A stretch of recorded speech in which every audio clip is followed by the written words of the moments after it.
जय श्री राम जी महाराज। काल आपा कथा में कहो हो भगवान घरे आया दिवाली पे, और आज भी भगवान जी को निर्मल यशी है।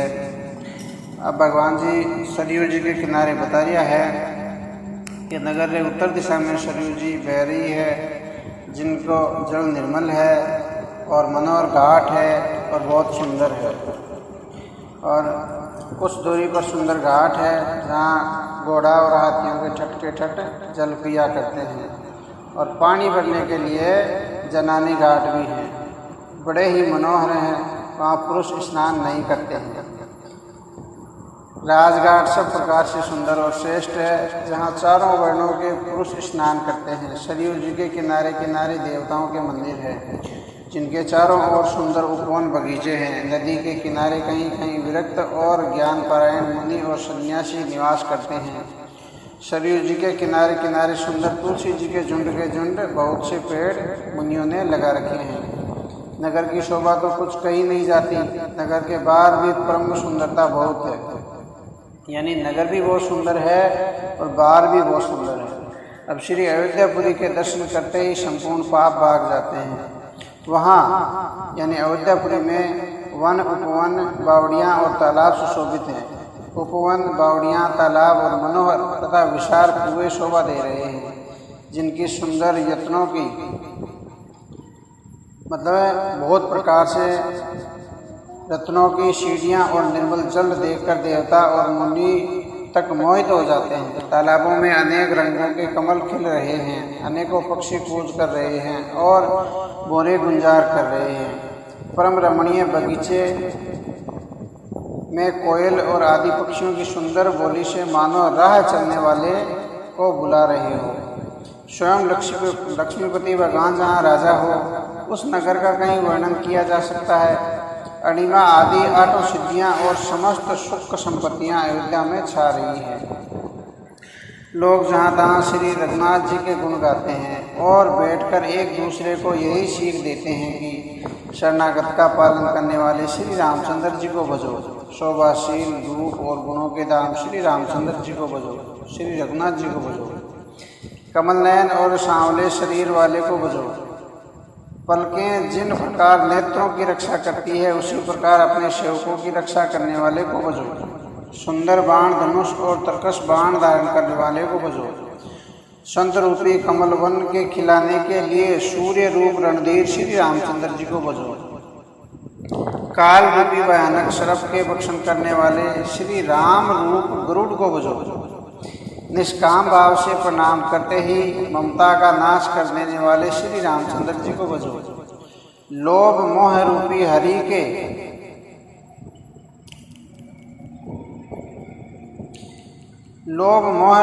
हरनियों के समूह नाश करने वाले श्री राम रूप किरतार को भजो। कामदेव रूपी हाथी के लिए सिंह रूप तथा सेवकों को सुख देने वाले श्री रामचंद्र जी को भजो।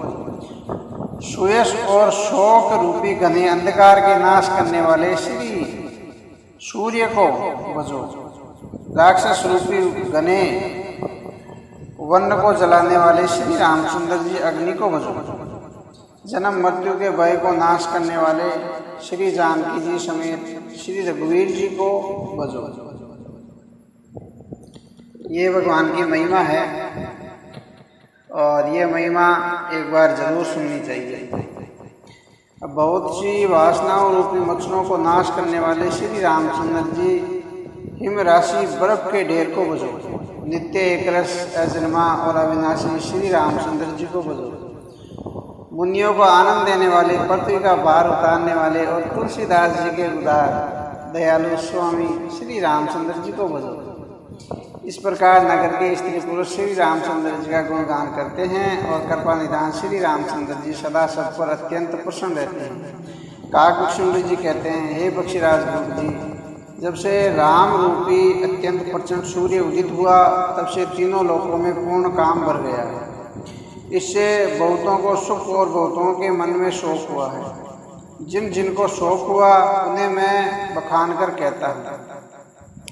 सर्वत्र प्रकाश छा जाने से पहले तो अविद्या रूपी रात्रि नष्ट हो गई, पाप रूपी उल्लू जहाँ तहाँ छिप गए और काम क्रोधी मुकुद मुंद हो गए। बाती बाती के बंध कारक यानी कर्म, गुण, काल और स्वभाव ये चकोर हैं, जो राम रूपी प्रताप के सूर्य प्रकाश में कभी सुख नहीं पाते हैं। मत्सर यानी डाह, मान, मोह और मद रूपी जो चोर हैं, उनका हुनर, कला भी किसी और नहीं चल पाता। धर्म रूपी तालाब में ज्ञान, विज्ञान ये अनेकों प्रकार के कमल खिल उठे हैं। सुख, संतोष, वैराग्य और विवेक ये अनेकों चकवे शोक रहित हो गए हैं। यह श्री राम प्रताप रूपी सूर्य जिनके हृदय में जब प्रकाश करता है, तब जिनका वर्णन पीछे से किया गया है, वे धर्म, ज्ञान, विज्ञान, सुख, संतोष और वैराग्य और विवेक बढ़ जाते हैं। और जिनका वर्णन पहले किया गया है, वे अविद्या, पाप, काम, क्रोध, कर्म, काल, गुण, स्वभाव आदि नाश को प्राप्त होते हैं, नष्ट हो जाते हैं। एक बार भाइयों से श्री रामचंद्र जी परम प्रिय हनुमान जी को साथ लेकर सुंदर उपवन देखने गए। वहाँ के सब वृक्ष फूले हुए और नए पत्तों से युक्त थे। शुभ अवसर जानकर सनकादि मुनि आए, जो तेज के पुंज, सुंदर गुण और शील से युक्त तथा सदा ब्रह्मानंद में लवलीन रहते थे। देखने में तो वे बालक लगते हैं, परंतु है बहुत समय के, मानो चारों वेद ही बालक रूप धारण किए हुए हो। वे मुनि समदर्शी और वेद रहित हैं, दिशाएं ही उनके वस्त्र हैं, उनके एक भी व्यसन नहीं है। कि जहाँ श्री रामचंद्र जी की चरित्र कथा होती है, वहाँ जाकर वे उसे अवश्य सुनते हैं। शिव जी कहते हैं, हे भवानी, सनकादि मुनि वहाँ गए थे, वहीं चले आ रहे थे जहाँ ज्ञानी मुनि श्रेष्ठ अगस्त्य जी रहते हैं। श्रेष्ठ मुनि श्री रामचंद्र जी की बहुत सी कथाएं वर्णन की थी, जो ज्ञान उत्पन्न करने में उसी प्रकार समर्थ है, जैसे अरणी लकड़ी में अग्नि उत्पन्न करने के लिए। पहले के ज़माने में अग्नि होती थी, उससे आग उत्पन्न करते थे। सनकादि मुनियों को आते देखकर श्री रामचंद्र जी ने हर्षित होकर दंडवत और स्वागत कुशल पूछकर प्रभु ने उनसे बैठने के लिए आसन दिया। फिर श्री हनुमान जी से तीनों भाइयों ने दंडवत की। सबको बड़ा सुख हुआ। मुनि श्री रघुनाथ जी की अतुल्य छवि देखकर उन्हीं में मगन हो गए। वे मन को रोक न सके। वे जन्म मृत्यु के चक्कर से छुड़ाने वाले श्याम शरीर, कमल ने सुंदरता के राम श्री रामचंद्र जी को टकटकी लगाई देखते ही रह गए, पलक नहीं मारते और प्रभु हाथ जोड़े से नवा रहे हैं। उनकी प्रेम विलय दशा देखकर उन्हीं की भांति श्री रामचंद्र जी के नेत्रों में भी प्रेम आंसुओं का जल बहने लगा और शरीर पुलकित हो गया। तदंतर प्रभु ने हाथ पकड़कर श्रेष्ठ मुनियों को बैठाया और परम मनोहर वचन कहे, हे मुनि सुनिए, आज मैं धन्य हूँ। आपके दर्शनों से सारे पाप नष्ट हो जाते हैं। बड़े ही भाग्य से सत्संग की प्राप्ति होती है, जिससे बिना ही परिश्रम जन्म मृत्यु का चक्कर नष्ट हो जाता है। संत का संग मोक्ष यानी भवबंधन से छुड़ाने के लिए, और कामी का संग जन्म मृत्यु के बंधन में पड़ने का मार्ग है। संत, कवि और पंडित तथा वेद पुराण आदि सभी सदग्रंथ ऐसा कहते हैं। प्रभु के वचन सुनकर चारों मुनि हर्षित होकर पुलकित शरीर से स्तुति करने लगे। हे भगवान, आपकी जय हो। आप अंतर्यामी, विकार रहित, पाप रहित, अनेक यानी सब रूपों में प्रकट है, और एक यानी अद्वितीय और करुणामय है। हे निर्गुण, आपकी जय हो। हे गुण के समुद्र, आपकी जय हो, आपकी जय हो। आप सुख के धाम हैं, अत्यंत सुंदर और अति चतुर हैं। हे लक्ष्मीपति, आपकी जय हो। हे पृथ्वी के धारण करने वाले, आपकी जय हो। आप उपमा रहित हैं, अजन्मा हैं, अनादि हैं, शोभा की खान हैं। आप ज्ञान के भंडार, स्वयं मान रहित और दूसरों को मान देने वाले हैं। वेद और पुराण आपका पावन सुंदर यश गाते हैं। आप तत्व के जानने वाले, की हुई सेवा को मानने वाले और ज्ञान का प्रकाश करने वाले और अज्ञान का नाश करने वाले हैं। हे निरंजन, माया रहित, आपके अनेकों अनन्य नाम हैं जो कोई नहीं जानते, अर्थात आप सब नामों के परे हैं। आप सर्वरूप हैं, सब में व्याप्त हैं और सबके हृदय रूपी घर में सदा निवास करते हैं। अतः आप हमारा परिपालन कीजिए। राग, द्वेष, अनुकूलता, प्रतिकूलता, जन्म मृत्यु आदि द्वंद्व, विपत्ति और जन्म मृत्यु के जाल को काट दीजिए। हे राम जी, आप हमारे हृदय में बसकर काम और मद का नाश कीजिए। आप परमात्मा स्वरूप, कृपा के धाम और मन की कामनाओं को परिपूर्ण करने वाले हैं। हे राम जी, हम आपको अपनी अविचल प्रेमा भक्ति दीजिए। हे रघुनाथ जी, आप हमें अपनी अत्यंत पवित्र करने वाली और तीनों प्रकार के तापों को, जन्म मरण के कलेशों को नाश करने वाली भक्ति दीजिए। हे शरणागत की कामना पूर्ण करने के लिए कामधेनु और कल्प वृक्ष रूप प्रभु, प्रसन्न होकर हमें यही वर दीजिए। हे रघुनाथ जी, आप जन्म मृत्यु रूप समुद्र को सोखने के लिए अगस्त्य मुनि के समान हैं। आप सेवा करने में सुलभ हैं तथा सब सुखों के देने वाले हैं। हे दीन बंधु, मन से उत्पन्न दारुण दुख को नाश कीजिए और हमें समदृष्टि का विस्तार कीजिए। आप विषयों की आशा, भय और ईर्षा अति सबको निवारण करने वाले हैं तथा विनय, विवेक और वैराग्य के विस्तार करने वाले हैं। हे राजाओं के शिरोमणि एवं पृथ्वी के भूषण श्री रामचंद्र जी, संस्कृति यानी जन्म मृत्यु के प्रवाह रूपी नदी के लिए नौका रूप अपनी भक्ति प्रदान कीजिए। हे मुनियों के मन रूपी मानसरोवर में निरंतर निवास करने वाले हंस, आपके चरण कमल ब्रह्मा जी और शिव जी द्वारा वंदित हैं। आप रघुकुल के केतु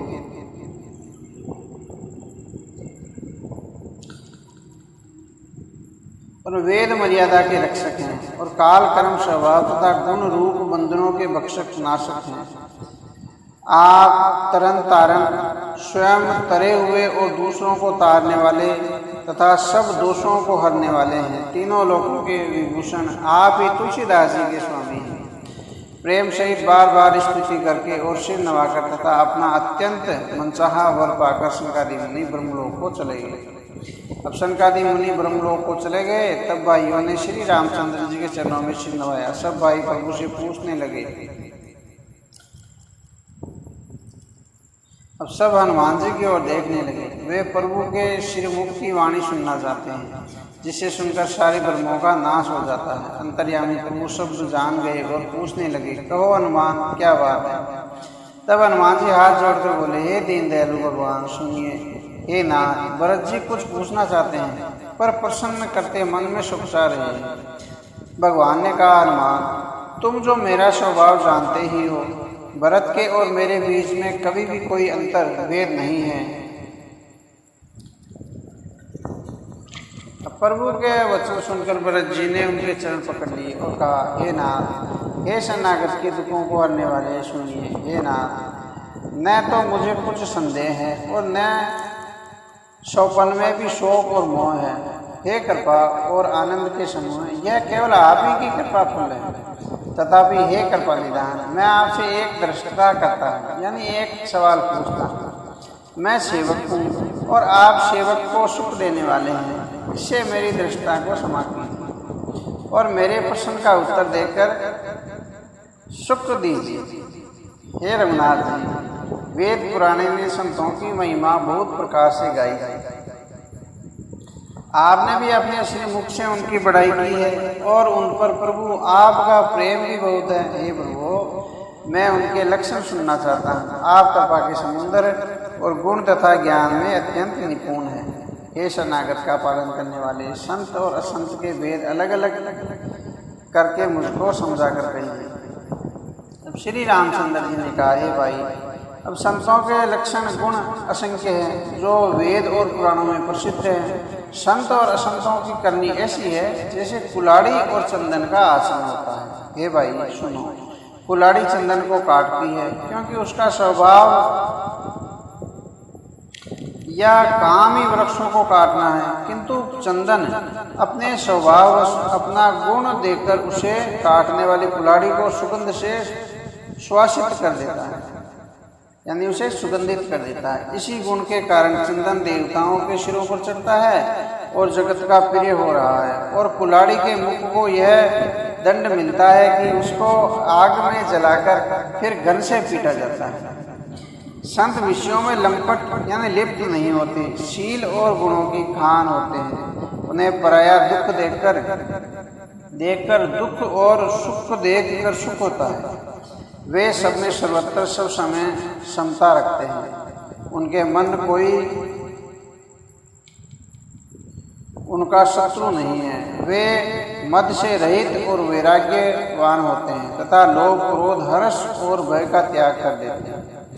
उनका चित्त बड़ा कोमल होता है। वे दीनों पर दया करते हैं तथा मन वचन और कर्म से मेरी निष्कपट विशुद्धि भक्ति करते हैं।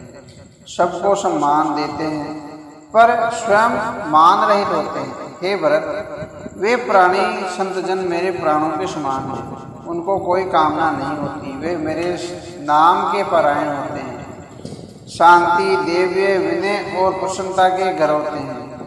उनमें शीतलता सरलता सबके प्रति मित्रभाव और ब्राह्मण के चरणों में प्रीति होती है जो धर्मों को उत्पन्न करने वाली है।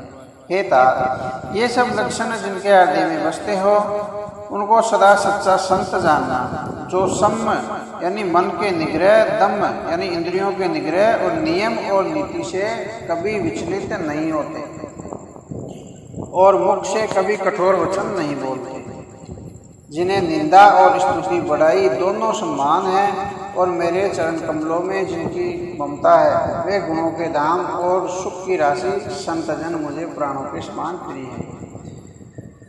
अब आप सुनो असंतों के स्वभाव। कभी भूलकर भी इनकी संगति नहीं करनी चाहिए। उनका संग सदा दुख देने वाला होता है। जैसे हरहाई यानी बुरी जाति की गाय कपिला सीधी और दुधार गाय को अपने संग से नष्ट कर डालती है। दुष्टों के हृदय में बहुत अधिक संताप रहता है। वे पराई संपत्ति सुख देखकर सदा जलते रहते हैं। वे जहाँ कहीं दूसरे की निंदा सुन पाते हैं वहाँ ऐसे हर्षित होते हैं मानो रास्ते में पड़ी निधि यानी खजाना पा लिया हो। वे काम क्रोध मद और लोभ के परायण तथा निर्दयी कपटी कुटिल और पापों के घर होते हैं। वे बिना ही कारण सब किसी से वैर किया करते हैं। जो भलाई करता है उसके साथ भी बुराई करते हैं। उनका झूठा ही लेना और झूठा ही देना होता है। झूठा ही भोजन होता है और झूठा ही चबेना होता है। अर्थात वे लेने देने के व्यवहार में झूठ का आश्रय लेकर दूसरों का हक मार लेते हैं अथवा झूठी डींग हाका करते हैं कि हमने लाखों रुपए ले लिए और करोड़ों का दान कर दिया। इसी प्रकार खाते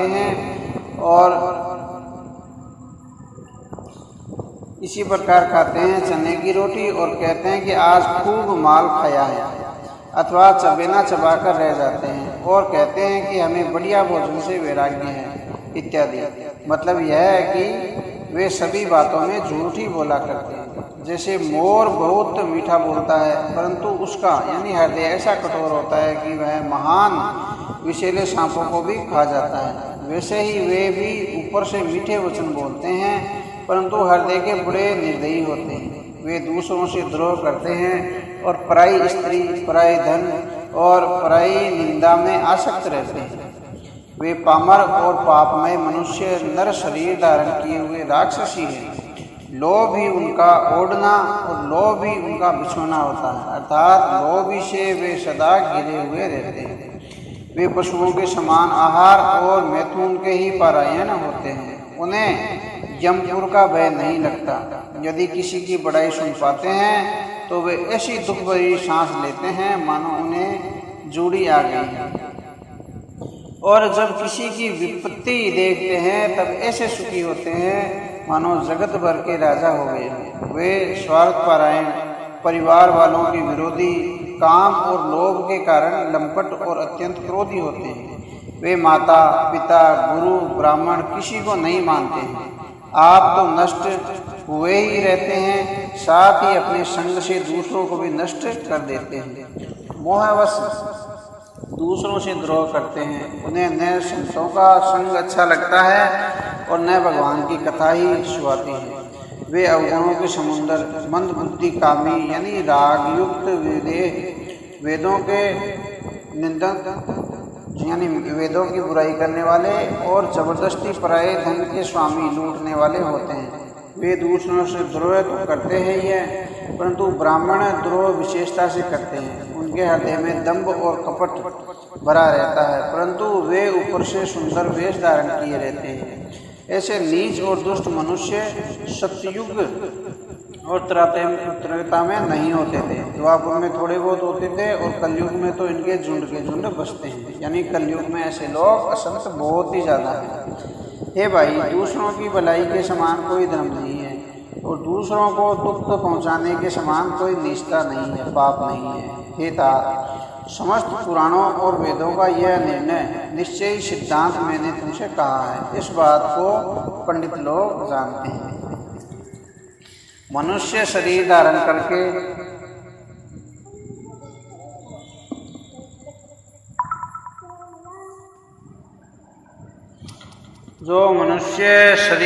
करके जो लोग दूसरों को दुख पहुंचाते हैं, उनको जन्म मृत्यु के महान संकट सहने पड़ते हैं। मनुष्य मोहवश स्वार्थपरायण होकर अनेकों पाप करते हैं, इसी से उनका परलोक नष्ट हुआ रहता है। हे भाई, मैं उनके लिए काल रूप भयंकर हूँ और उनके अच्छे और बुरे कर्मों का यथा योग्य फल देने वाला हूँ। ऐसा विचार कर जो लोग परम चतुर हैं, वे संसार के प्रवाह को दुख रूप जानकर मुझे ही बसते हैं। इसलिए वे शुभ और अशुभ फल देने वाले कर्मों को त्याग देते हैं और मनुष्य और मुनियों के नायक मुझको बसते हैं। इस प्रकार मैंने संतों और असंतों के गुण कहे हैं। जिन लोगों ने इन गुणों को समझ रखा है, वे जन्म मरण के चक्कर में नहीं पड़ते हैं। हे तात, सुनो, माया से रचे हुए ही अनेक सब गुण और दोष हैं। इनके कोई वास्तविक सत्ता नहीं है। गुण विवेक इसी में है कि दोनों ही न देखे जाए, इन्हें देखना ही अविवेक है। भगवान के श्रीमुख से ये वचन सुनकर सब भाई हर्षित हो गए। प्रेम उनके हृदय में समाता नहीं। वे बार बार बड़ी विनती करते हैं। विशेषकर हनुमान जी के हृदय में अपार हर्ष है। तदंतर श्री रामचंद्र जी अपने महल को गए। इस प्रकार वे नित्य नई लीला करते हैं। नारद मुनि अयोध्या में बार बार आते और आकर श्री रामचंद्र जी के पवित्र चरित्र गाते हैं। मुनि यहाँ से नित्य नए चरित्र देख कर जाते हैं और ब्रह्मलोक में जाकर सब कथा कहते हैं। ब्रह्मा जी सुनकर अत्यंत सुख मानते हैं और कहते हैं, हे तात, बार बार श्री रामचंद्र जी के गुणों का गान करो। सनकादि मुनि नारद जी की सराहना करते हैं कि वे सनकादि मुनि ब्रह्मानिष्ठ हैं, परंतु श्री रामचंद्र जी का गुणगान सुनकर वे भी अपनी ब्रह्मा समाधि को भूल जाते हैं और आदरपूर्वक उसे सुनते हैं। वे राम कथा सुनने के श्रेष्ठ अधिकारी हैं। सनकादि मुनि जैसे जीवन मुक्त और ब्रह्मानिष्ठ पुरुष भी ध्यान यानी ब्रह्मा समाधि छोड़कर श्री रामचंद्र जी के चरित्र सुनते हैं। यह जानकर भी जो श्री हरि की कथा से प्रेम नहीं करते, उनके हृदय सचमुच ही पत्थर के समान है। एक बार श्री रघुनाथ जी के बुलाए हुए गुरु वशिष्ठ जी ब्राह्मण और अनन्य सब नगरवासी सभा में आए। जब गुरु मुनि ब्राह्मण तथा अन्य सब सज्जन यथा योग्य बैठ गए, तब भक्तों के जन्म मरण को मिटाने वाले श्री रामचंद्र जी वचन बोले, हे समस्त नगरवासियों, मेरी बात सुनिए। यह बात मैं हृदय से कुछ ममता लाकर नहीं कहता, न अनीति की बात कहता हूँ और न इसमें कुछ प्रभुता ही है। इसलिए संकोच और भय छोड़कर ध्यान देकर मेरी बातों को सुनो और यदि तुम्हें अच्छी लगे तो उसके अनुसार करो। वही मेरा सेवक है और वही प्रीतम है जो मेरी आज्ञा माने। हे भाई, यदि मैं कुछ अनीति की बात कहूँ तो भय बुलाकर बेटक मुझे रोक देना। बड़े भाग्य से यह मनुष्य शरीर पाया है। सब ग्रंथों ने यही कहा है कि यह शरीर देवताओं को भी दुर्लभ है। यानी जो मनुष्य शरीर पाया है वो देवताओं को भी कठिनता से मिलता है। यह साधन का धाम और मोक्ष का दरवाज़ा है। इसे पाकर भी जिसने परलोक न बनाया, यानी दूसरे लोक में जगह नहीं बनाई भजन करके, वह परलोक में दुख पाता है। सिर पीट पीट कर पछताता है तथा अपना दोष न समझकर काल पर, कर्म पर और ईश्वर पर मिथ्या दोष लगाता है। हे भाई, इस शरीर के प्राप्त होने का फल विषय भोग नहीं है।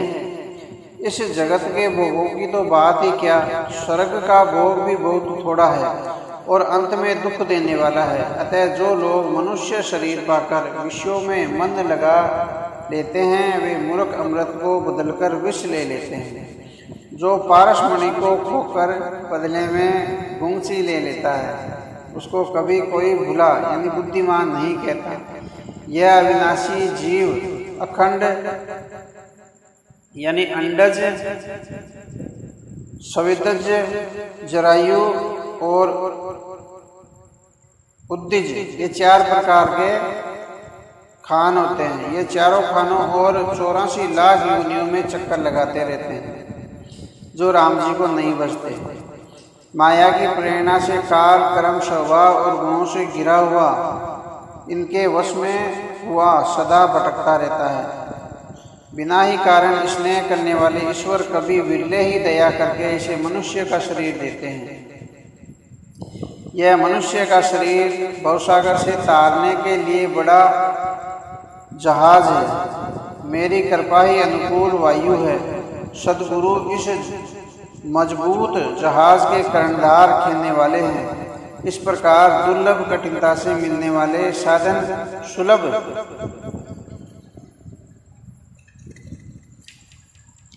होकर भक्त वसलता से सहज ही उसे प्राप्त कर लेते हैं।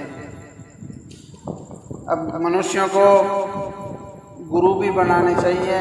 वो गुरु जो शिक्षा दे वही जहाज के खेलने वाले कर्णधार है।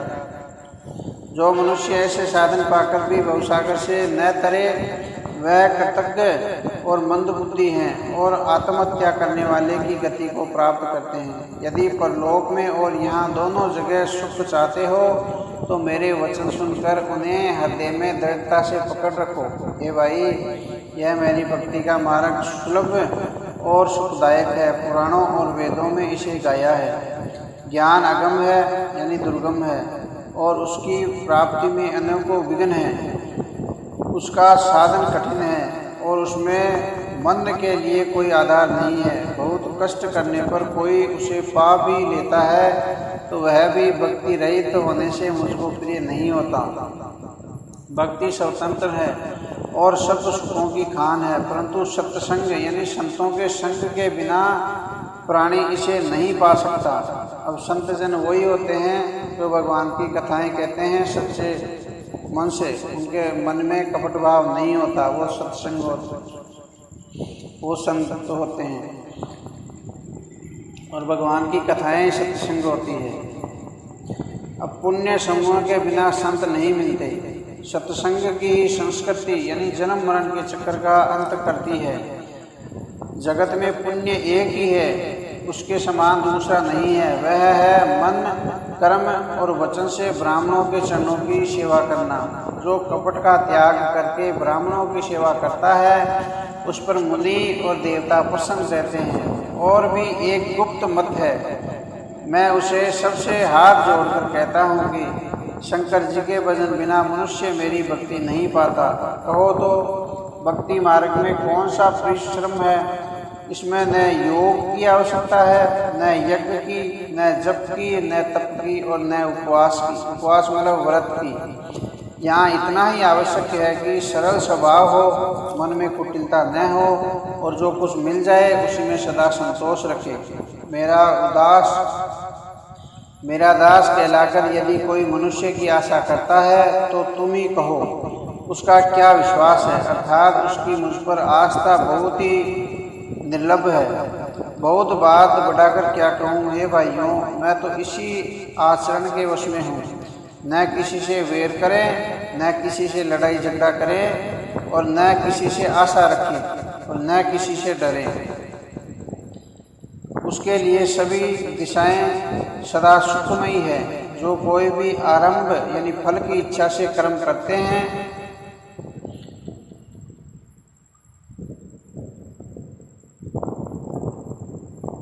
जिस जिसका कोई अपना घर नहीं है, जिसके घर में ममता नहीं है, जो मान रहित, पाप रहित और क्रोधहीन है, जो भक्ति करने में निपुण और विज्ञानवान है, संत जनों के संघर्ष यानी सत्संग से जिसे सदा प्रेम है, जिसके मन में सब विषय यहाँ तक कि स्वर्ग और मुक्ति तक भक्तों के समान तरण के समान है, जो भक्ति के पक्ष में हट करता है पर दूसरों के मत का खंडन करने की मूर्खता नहीं करता, और जिसने सब कुतर्कों को दूर बहा दिया है, जो मेरे गुण समूह के और मेरे नाम के परायण हैं एवं ममता मत और मोह से रहित हैं, उसका सुख वही जानता है जो परमात्मा रूप परमानंद को प्राप्त करता है।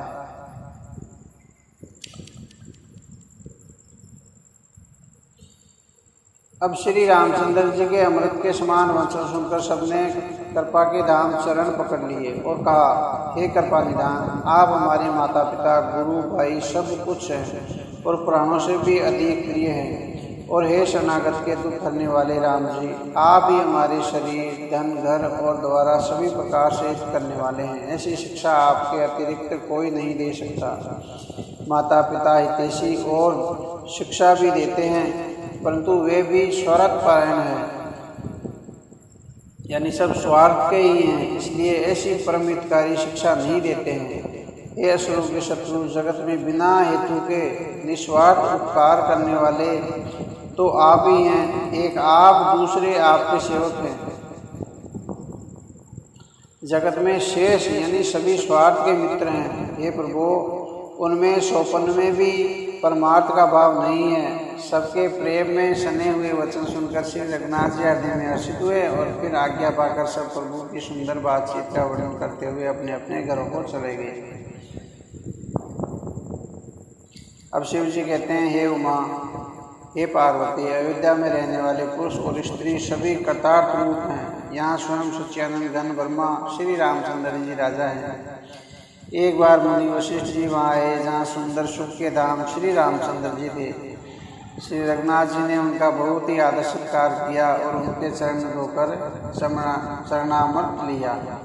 मुनि ने हाथ जोड़कर कहा, हे कृपा सागर श्री रामचंद्र जी, मेरी कुछ विनती सुनिए। आपके आचरणों यानी मनुष्य रचित चरित्रों को देख कर मेरे हृदय में अपार मोह भ्रम होता है। हे भगवान, आपकी महिमा की सीमा नहीं है, उसे वेद भी नहीं जानते, फिर मैं किस प्रकार कह सकता हूँ। रोहित का कर्म यानी पैसा बहुत ही नीचा है।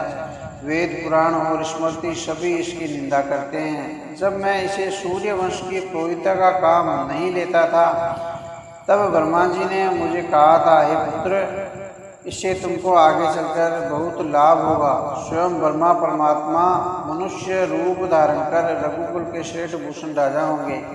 तब मैंने हृदय में विचार किया कि जिसके लिए योग, यज्ञ, व्रत और दान किया करते हैं, उसे मैं इसी क्रम से पा जाऊंगा। तब तो इसके समान दूसरा कोई धर्म नहीं है। जप, तप, नियम, योग अपने अपने वर्णाश्रम के अनुसार श्रुतियों से उत्पन्न वेद, विविध बहुत से शुभ कर्म, ज्ञान, दया, दम यानी इंद्रियों की निग्रह, तीर्थ स्थान आदि जहाँ तक वेद और संतों ने धर्म कहे हैं उनके करने का, तथा हे प्रभु, अपने तंत्र, वेद और पुराणों के पढ़ने और सुनने का सर्वोत्तम फल एक ही है और सब साधनों का भी यही एक ही सुंदर फल है कि आपके चरण कमलों में सदा सर्वदा प्रेम हो।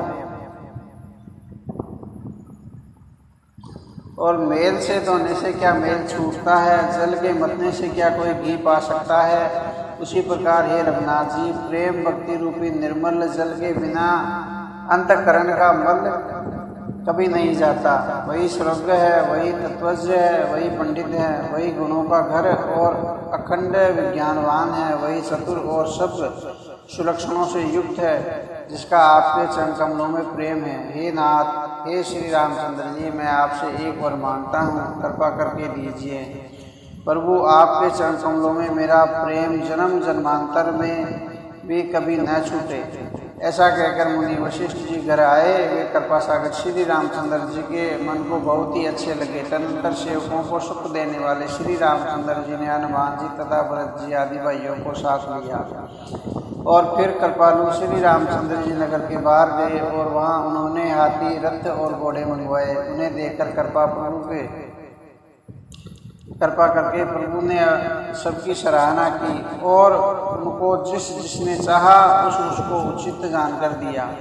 संसार के सभी श्रमों को करने वाले प्रभु हाथी, घोड़े आदि बांटने में श्रम का अनुभव किया और श्रम मिटाने को यानी थकावट मिटाने को वहाँ गए जहाँ शीतल अमराई यानी आमों का बगीचा था। वहाँ भरत जी ने अपना वस्त्र बिछा दिया और प्रभु उस पर बैठ गए और सब भाई उनकी सेवा करने लगे। उस समय पवन पुत्र हनुमान जी पवन यानी पंखा करने लगे, जिनका शरीर पुलकित हो गया और नेत्रों में प्रेम आंसुओं का जल भर आया। अब शिव जी कहने लगे, हे गिरजे, हनुमान जी के समान न तो कोई बड़भागी है और न कोई श्री रामचंद्र जी के चरणों का प्रेमी ही है, जिनके प्रेम और सेवा की स्वयं प्रभु ने अपने श्रीमुख से बार बार बड़ाई की है। उसी अवसर पर नारद मुनि हाथ में वीणा लिए हुए आए। वे श्री रामचंद्र जी की सुंदर और नित्य नवीन रहने वाली कीर्ति गाने लगे। कृपा पूर्वक देख लेने मात्र से शोक के छुड़ाने वाले, हे कमल नयन, मेरी ओर देखिए, मुझ पर भी कृपा दृष्टि दीजिए। हे हरि, आप नील कमल के समान श्याम वर्ण और कामदेव के शत्रु महादेव जी के हृदय कमल के कंद प्रेम रस के पान करने वाले भ्रमर हैं। आप राक्षसों की सेना के बल को तोड़ने वाले और मुनियों और संत जनों को आनंद देने वाले और पापों के नाश करने वाले हैं। ब्रह्मा रूपी खेती के लिए आप नए मेघ रूपी हैं और शरणहीनों को शरण देने वाले तथा दीन जनों को अपने आश्रय में ग्रहण करने वाले हैं। अपने बाहुबल से पृथ्वी के बड़े भारी बोझ को नष्ट करने वाले, खर दूषण और विराध के वध करने में कुशल, रावण के शत्रु, आनंद स्वरूप राजाओं में श्रेष्ठ और दशरथ जी के कुल रूपी मुकुट के चंद्रमा श्री रामचंद्र जी, आपकी जय हो। आपका श्रेयस सुंदर पुराणों, वेदों और तंत्रादि शास्त्रों में प्रकट हैं। देवता, मुनि और संतों के समुदाय उसे गाते हैं। आप करुणा करने वाले और झूठे मत का नाश करने वाले और सब प्रकार से कुशल यानी निपुण और श्री अयोध्या जी के भूषण ही हैं। आपका नाम कलयुग के पापों को मत डालने वाला और ममता को मारने वाला है। हे तुलसीदास जी के प्रभु, शरणागत की रक्षा कीजिए। श्री रामचंद्र जी के गुण समूह का प्रेम पूर्वक वर्णन करके मुनि नारद जी शोभा के समुद्र प्रभु का हृदय में धारण करके जहाँ ब्रह्मलोक है वहाँ चले गए। अब शिव जी कहते हैं कि जय सुनो,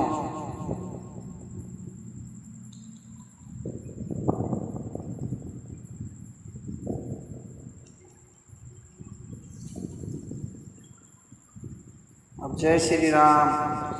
अब आगे कथा अब काल के अब काल शिव जी महाराज जगह पार्वती जी कथा सुना रहा बा कथा काल समाप्त कर देसी। अब आगे कथा जो भारद्वाज जी कह रहा बा कथा आपा चालू कर रहा, जो कि शुरू वाली करी, जो कि मैं एक बात और सभी ध्यान लगा जरूर सुनिया। जय श्री राम।